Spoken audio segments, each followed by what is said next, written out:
So a lot of times sellers will move or make other concrete details as to how they are changes because they want to make sure that the buyer is going to come with their commitment date.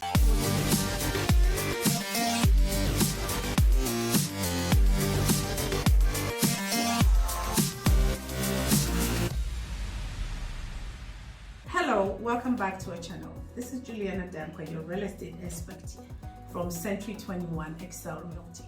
In this video, we are going to go over contracts and the lawyer's role in seller representation. And this is our second time around with Jessica Albino. Jessica, back to you. How are you? Hey, Juliana, how are you? Thanks for having me back. Yes, so the first one that we had, that part one, we were talking about what a lawyer does when they were representing a home buyer. Yes. This time we're going to go in depth into seller representation. Yes. That's a home seller. Yes, we're going to touch about sellers and their process, the process, and how they sell properties. Awesome. So at what point do you get involved to represent the seller in home sale? So that's a great question, Juliana. I would love to be involved when you get a listing, to do the introduction to the seller and say, you know what, one of the things you're going to need is an attorney to protect your interests legally. But the majority of the time I don't get involved until an offer to purchase is actually accepted. That is when a listing agent will send me a lovely little package introducing me to the seller, with the offer to purchase, a copy of the deposit check, the MLS listing sheet, and the contact party information. And from there, obviously, I review all those documents and reach out to you and to the sellers directly if I have any further questions. Is an offer equally enforceable like a PNS? Yes, it is. In Massachusetts, we use two different contracts.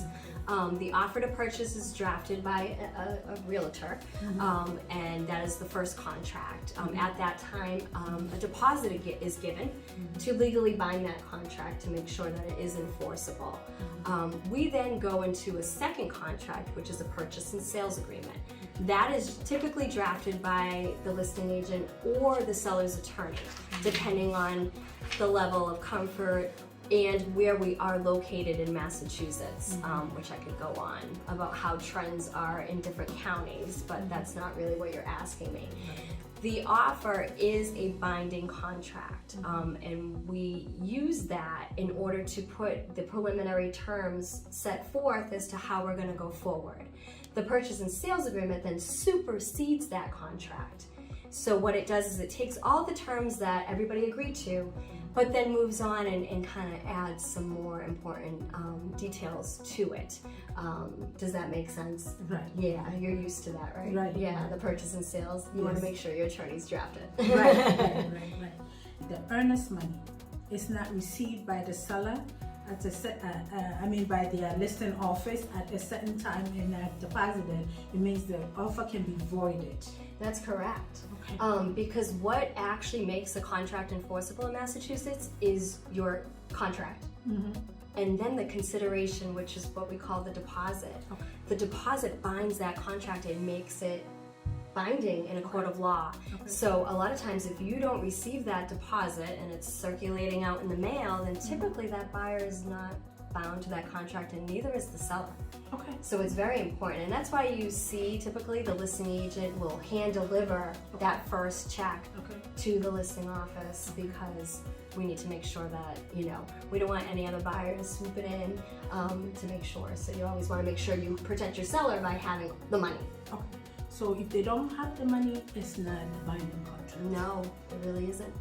And that can be an issue because sometimes that deposit never shows up. Yep.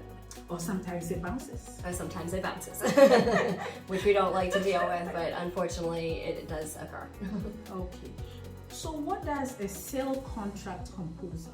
So typically a purchase and sales agreement will take, again, the terms of the offer. So for those that don't know, we list out the parties. We have the seller and the buyer listed.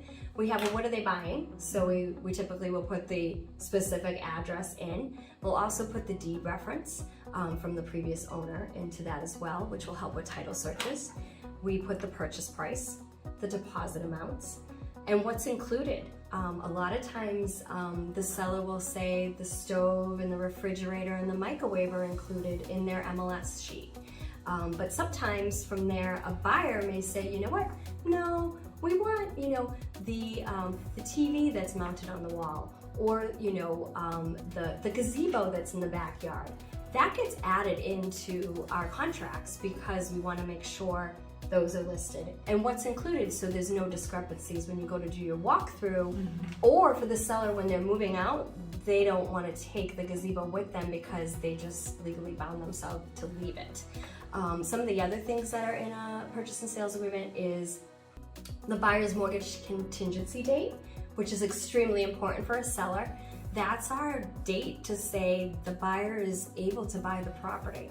So a lot of times sellers will move or make other concrete, concrete details as to how they are, changes, because they want to make sure that the buyer is going to come with their commitment date. Right. Some of the other terms in there are closing costs. Closing cost credits are listed, appraisal contingencies are in there, and sometimes room swept condition, most of the time room swept condition. But then it doesn't matter. Sometimes there's other terms in there. When I say doesn't matter, it matters more so because you can add anything into a contract as long as the seller agrees. So yeah, I typically will make sure that the offer to purchase has all of the contract terms in it, and then make sure that the purchase and sales agreement has all of that. A lot of times, sellers, agents, buyers don't realize that if it's not in the offer to purchase, the attorney cannot add it to the purchase and sales agreement. So it's very important you go through all of the terms with the parties to make sure, because we don't ever want to have something left out and then have a discrepancy later and we have an issue. Right.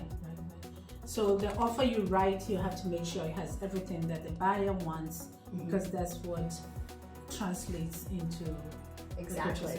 Yep. And then the seller obviously has an opportunity to counter. There's a little section. So if they don't like a particular term, they can always say, oh, we love everything about this offer, but. So obviously we want to make sure that both sides are being protected there. Especially in our situation here, we're talking about sellers. So we definitely want to make sure that we are advising our sellers, this is the best offer for you to take. Right. So normally the purchase and sale is drawn after the home inspection and all that is done. Yes. Yeah. So the way kind of time frame, we have the offer to purchase, we have the home inspection, and then we go to purchase and sales agreement, especially in Worcester County. Some other counties go a little backwards, but here we try to streamline it because, again, we wouldn't want anybody to sign a purchase and sales agreement if they're still negotiating home inspection. The terms can change and we don't know. Sometimes money fluctuates. Purchase price gets reduced based on a repair. Sometimes they do repairs. It all depends on what works for both parties to get there. Sometimes they change their mind after the inspection. And sometimes they want their deposit back. And guess what? If they're not within terms of that contract, the seller gets to keep it. And talking about that, a buyer can lose their deposit if they change their mind last minute on the sale. Absolutely. But what is the seller's responsibility? Some of them just get up last minute and say, I don't want to sell anymore. This is where it gets a little tricky. Buyers can lose their deposits pretty quickly by not abiding by the terms. However, the seller can be in breach of that contract as well if they're not going to perform. And unfortunately, we have to go into court to enforce the seller to do particular things. One of them is called specific performance, which is the buyer actually has a recourse if they've done everything they're supposed to and the seller has absolutely no reason to back out legally. They can go into court and enforce that sale. So that can be done. It costs money and time, and a lot of buyers won't go through it, but if a buyer is engaged and is invested in that purchase, they will. A lot of other times, they'll put a lis pendens on the property, which is a lien. And what that does is basically saying, you know what, this seller may not have cold feet where they don't want to sell anymore, but that someone else has a better offer down the street, right? So they can get more money, and they don't want to work with this buyer anymore. So they're like, you know what, we're gonna just not proceed. That buyer can put that lien on the property, which basically states that you have to deal with me before you go to the next offer. Does that make sense? Yes. And no one really wants to go to court, but sometimes you gotta. Now, what is the closing process with the seller representation? So the seller representation is a little bit different from the buyers. And when it comes to the closing process, the seller's attorney works really closely with their client and the listing agent to typically to go through this checklist to make sure that we have everything we need. For instance, did the fire department go by and test the smokes and the carbon monoxide detectors? We need that certificate to close. So we make sure we have that. We check for final water and sewer. We need the final statement from the city or the town. If it's a private sewer, we need the Title V inspection report to be able to close. A lot of times sellers have a mortgage on the property, so a payoff statement has to be received. I need your commission statement. And then we draft the most important documentation, which is a deed and a power of attorney. Now, a lot of times I give the option, and the majority of the attorneys in Worcester County will give the option to their sellers to say, you know what? You're going to give me a limited power of attorney, which means that I get to go to closing on your behalf. I sign some documents for you, and then I'm able to get your proceeds either in a form of a check, or we'll be able to send those forms via wire. A lot of times at this point we don't really like to deal with wires, but we obviously will be able to get the seller what they need without taking time from work. Because a lot of times people are busy. They don't, you know, they're trying to get out of the house and get to work or do whatever they have to do. So they don't have time to sit at the closing table to do this. Now, I break it down. Typically, a buyer's closing for financing takes about 45 minutes to an hour. The seller's portion of this stack, so it's this stack for a buyer, it's this stack for a seller. So the seller's attorney can come in, sign, and do what they have to do. So I personally will give my sellers the chance and the opportunity to not be able to waste their time and let me do what I have to do. So yeah. So we run into situations when the final walkthrough sometimes comes up with things that the seller is supposed to do that they didn't do. They forgot this things in the attic or on the crawl space, and they do holdbacks and things like that. So how do you address that? So it's a case-by-case basis, obviously. You know, if the seller is not out of the house, we have ways to deal with it. Do we delay the closing time until the seller is? A lot of times we get a little savvy, so what we will suggest is that the buyer proceeds with their part of the closing. They'll sign their paperwork, and then maybe send their agent back to the house to confirm things are gone before it actually gets recorded. Once the deed is recorded, that's when the property transfers into the buyer's name. And at that point, there's no further recourse against the seller for leaving everything in the basement or the crawl space or whatever they have to do. And a lot of times, if we can't go to record, we will do a holdback. And lenders don't like to see holdbacks. We typically don't like to, you know, get them involved. But what that is the attorneys will assess, you know, what's happening here.